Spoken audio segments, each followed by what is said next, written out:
वजन कमी करण्यासाठी आयुर्वेदिक काही हेल्थ टिप्स मी देणार आहे। त्यातली सर्वात पहिली टिप्स ही आहे की वजन जर तुम्हाला कमी करायचं असेल आणि लॉंग टर्मसाठी जर तुम्ही विचार करता आहे, कारण वजन कमी करणं हे काही आपण एखादा डाएट प्लॅन घेतो किंवा एखादा प्रोग्राम अटेंड करतो, तो काही दिवसांपुरतं करतो, तेवढ्यापुरतं आपल्याला फरक जाणवतो, मात्र नंतर तो सोडल्यानंतर परत त्याचे ठेवतो। तर असं होऊ नये आणि असं डाएट आपण फॉलो करायचं जे लाईफटाईम आपण फॉलो करू शकतो।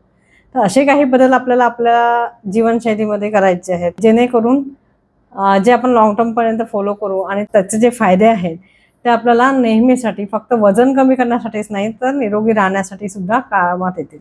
तर त्यातला पहिला नियम आहे की आपण वजन कमी करायचं असेल तर सर्वात पहिले आपली पचनशक्ती वाढवायला पाहिजे, कारण ज्यावेळेस ज्यांची पचनशक्ती चांगली असते त्यांचं वजन कधीच वाढत नाही, कारण घेतलेले आहार त्यांचं चांगलं व्यवस्थित पचन होतं, पोट व्यवस्थित साफ होतं, पचनतंत्रासंबंधित काही तक्रारी नसतात आणि वजनही वाढत नाही।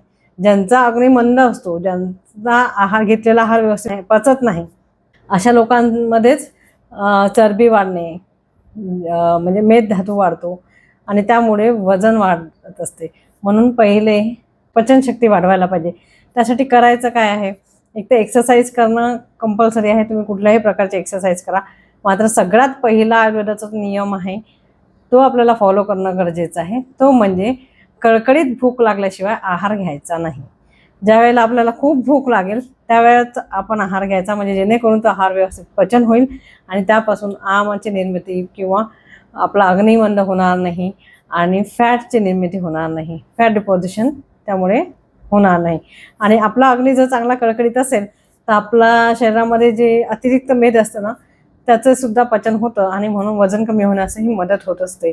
म्हणून या पहिल्या नियमाचं तुम्ही काटेकोरपणाने पालन करा, तुम्हाला 8 ते 15 दिवसातच जाणवेल की आपलं वजन कमी व्हायला लागलं आहे।